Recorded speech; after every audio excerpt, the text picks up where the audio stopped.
নমস্কার বন্ধুরা, আজকে আমি অনেক দিন পর আবার রান্নার ভিডিও নিয়ে এলাম। আজকে আমি রান্না করছি মাটন কারি।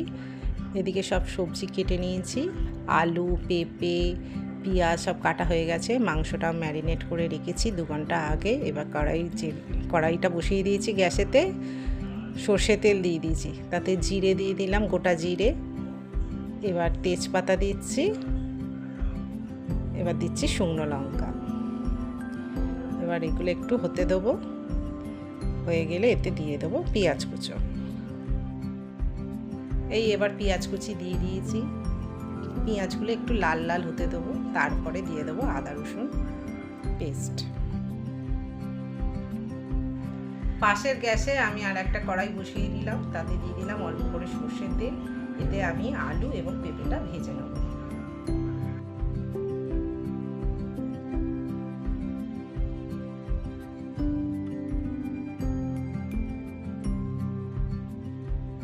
আমি আস্তে আস্তে করে খুন্তি দিয়ে সবজিগুলো নেড়ে নিলাম, হালকা করে ভেজে নেবো, ভেজে তুলে নেবো।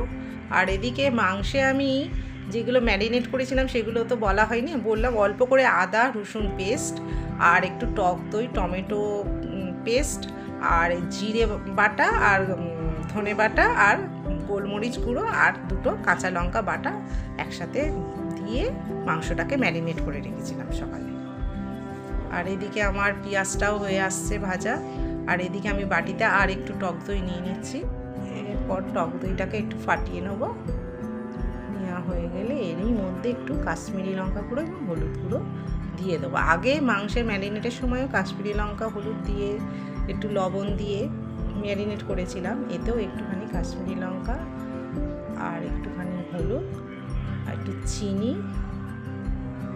আর একটু লবণও দিয়ে দেবো।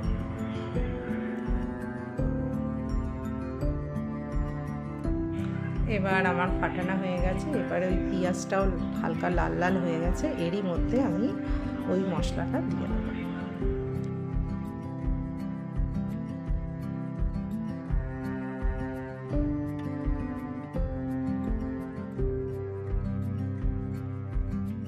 তারপরে ভালো করে পেঁয়াজটার সাথে মিশিয়ে নিলাম। একটু ভাজা ভাজা হয়ে গেলে এর মধ্যে আদা রসুন পেস্টও দিয়ে দেবো। এইবার আদা রসুন পেস্ট, টমেটো, ধনে গুঁড়ো, জিরে গুঁড়ো যেটা পেস্ট বাকি ছিল মাংসে ম্যারিনেট করার পর যেটা পড়েছিল ওটা আবার দিয়ে দিলাম পেঁয়াজের সাথে। ওটাও একটু কষিয়ে নেবো। ওটা কষা কষা হয়ে গেলে ওটা একটুখানি জল দেবো বাটিটা ধুয়ে, তারপরে মাংসটা আমি ওর মধ্যে দিয়ে দেবো।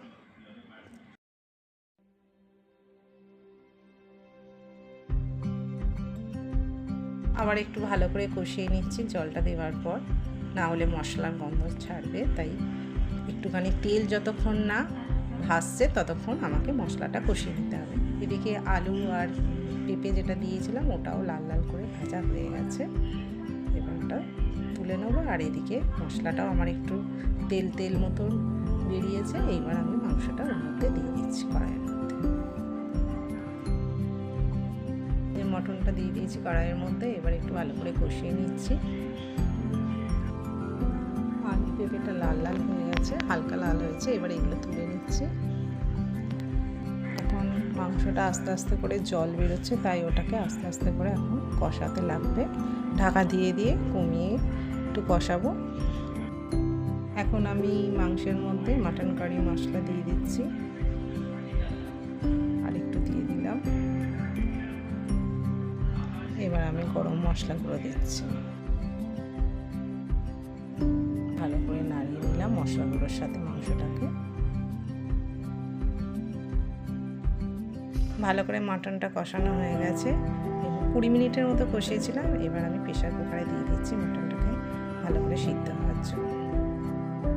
এবার প্রেসার কুকারের মধ্যে আলু আর পেঁপেটা দিয়ে দিলাম। এবার দিলাম গরম জল।